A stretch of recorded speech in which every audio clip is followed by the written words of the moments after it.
Hello again, friends and loyal Wolfpack members. Chaos Wolf here, and welcome back to Elite Dangerous. Now, I have decided that it is about time that I go and hit the void once again. And that is exactly what I have gone and done.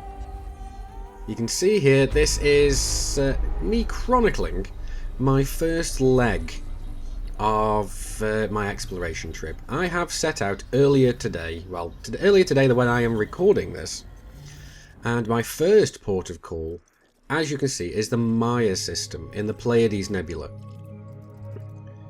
And ooh, this looks very, very interesting. We have found our first black hole, although we knew this was here to begin with.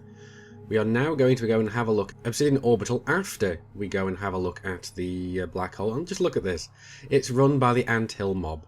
That is both a great a great name for it, showing off that it is this is Obsidian Ant's orbital and system, pretty much, and it's a great little reference back to Wacky Races. But like I said, we are going to go and have a look at this black hole. The first thing we're going to go and do. So as soon as we get some fuel, we'll go off and have a look at this black hole. Now this is a very, very small black hole. I had to close within less than 5 light seconds in order to scan it. And this black hole is called Maya B. You can see that it's very small because it doesn't have that much of a gravitational distortion. I mean, hell, some of the neutron stars have more of a distortion than this black hole does. So let's get as close as we can. And don't worry, we're going to be perfectly fine. You can see the distortion getting stronger and stronger, up until we get way too close and we drop out. But don't worry, this is a very, very small black hole, and just look at those distortion effects. It's a really great effect, especially since we are inside the nebula here as well. And we've hit the body exclusion zone, so we cannot get any closer. But that was a nice, brief, quick look at the black hole, but I wanted to show you guys something a little bit more interesting. And that is, we're facing directly away, we're charging up the frameshift drive, and here I go and make the mistake of hitting the boost button, so that pushes me up over 100% heat. 4, 3, 2, 1, engage. But just look at this effect. Whoa, that is really kind of freaky, is that event. But now we've had our brief little look at Maya B, let's head on back from Maya B over to Obsidian Orbital. Run by the Anthill mob. I really can't say that with a straight face.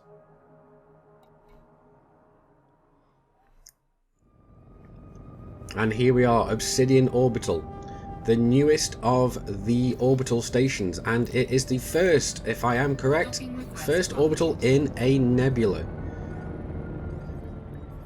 So we had no problems getting inside, but I had heard worrying stories that the station may be experiencing technical difficulties, especially since somebody had apparently sold a unknown artifact here. But my worries were laid to rest very quickly, especially when I had a look in the commodities market and found out that narcotics were legal here. So I did find that quite amusing, especially since narcotics are legal in my own system as well.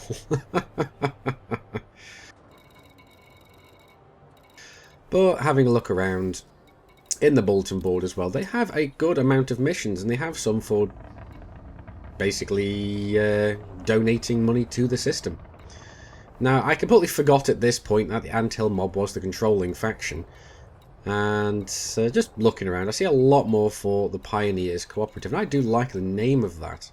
So I decided to accept this mission and just basically go and donate a little bit of money to the station. Why the hell not? And whilst I'm here, I thought I might as well sell off the little bit of discovery data that we got on the way here. So the first page is just over 200,000 credits, so that is not bad at all. And the second page is just under 30, so it's about 230,000 credits we made just getting to the Maya system. And as you can see, Maya B there, the black hole, basically got us almost 50,000 credits. Maya A, the big blue star, got us nowhere near. It got us less than a tenth of that price. But that's enough time lollygagging in, in Obsidian Orbital. Let's get out. We'll hit the black once again. But first of all, let's go and have a look at the planet that Obsidian Orbital is orbiting. Now, this is a high metal content planet, although you wouldn't think it just by looking at it. It does look more rocky.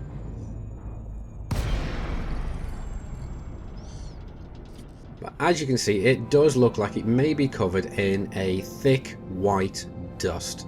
So that's interesting. It's full of canyons, full of huge craters. It does look kind of interesting. And I thought, yeah, what better place to go and have a look for some materials for some synthesis. So after putting down, let's have a look at just how many SRVs I've brought with me on this trip. Yep, I have brought 8 with me. Why have I brought 8 with me, might you ask? It's because, well, you know, accidents happen. And SRVs don't last forever.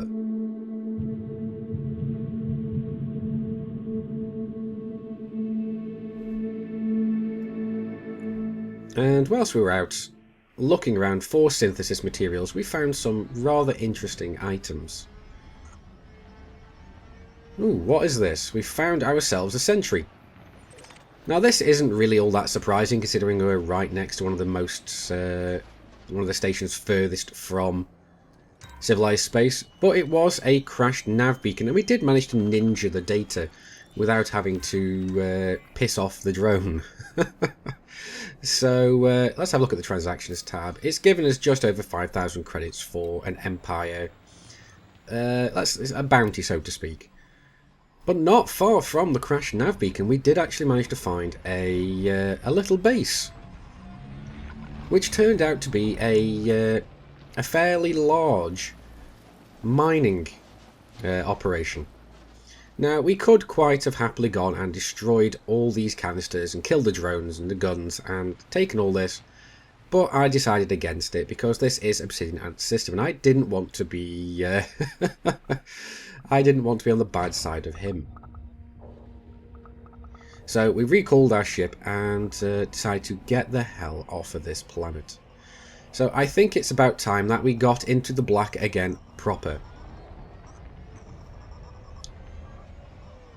So let's just reboard our ship and go and see what else the void has to offer us.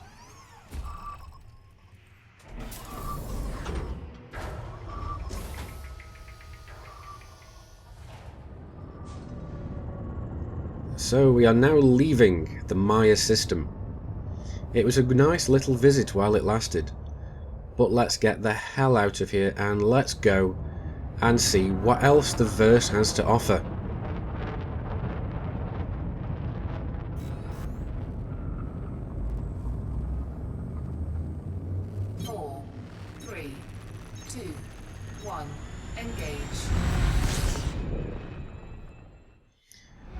Whoa, that was a close call. I managed to pretty much find one of, I managed to find a really big field of dead stars. And thankfully, we managed to find this one star to go and refuel from. So, yeah, and I'm so glad that I brought myself an A7 fuel scoop. Just look how fast this thing fills our fuel tanks from virtually empty to completely full.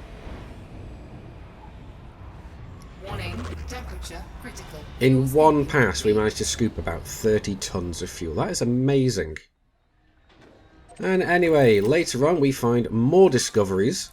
Not just planet side, but we do find some in the black as well. That's right, we found our first Earth-like world on our first day out. Now, you'd think that I seem to find these things all the time, And this does seem to be, if I remember correctly, my 7th or my 8th Earth-like world that I have managed to find thus far. And here it is. It is a very nice size as well. It is 0.79 Gs, so that's a very nice little gravity as well. Now, I am looking forward to one day getting the ability to land on these planets. And it's not just the Earth-like world that we found here, we also have a couple of high metal content worlds that are all terraformable as well. So this is a nice little system, and they're all roughly around about the same size and the same gravity. So this will be a nice system to have completely terraformed, and I look forward to hopefully one day seeing this system fully terraformed with stations. That would be absolutely awesome. I do imagine it would be a very nice mining facility. But we tried to scan this one as well, and it seemed to be that it wasn't terraformable. The only one we haven't scanned so far is this one. But let's go and find out. After scanning it, we found out that this one was not terraformable either. So it seems that the Goldilocks zone in this system just covers those 4 planets. But that's completely fine, because those planets are very nice. And down on the surface of another planet, we found an eerie wreck.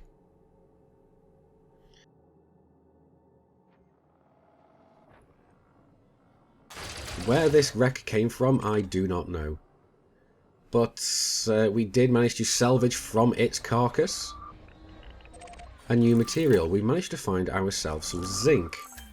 Now, what is this zinc used for, I wonder? Let's go and find out. We only have one of it because this is the first we've found. But it's used in SRV repairs, small and large caliber munitions, and AFM refills. Now, let's go and have a look at the AFM refill, because that's what we really want to try and do. Now, it looks like we need 1 more zinc and 2 vanadium, at least to get the basic. But that's fine. We haven't had the need to use it yet. And we're not bothering with those auto fabricators for the simple fact that we're still on the way out, and this is only our first day. So we'll reboard the ship once again, and we'll get ready to travel back into the void once more.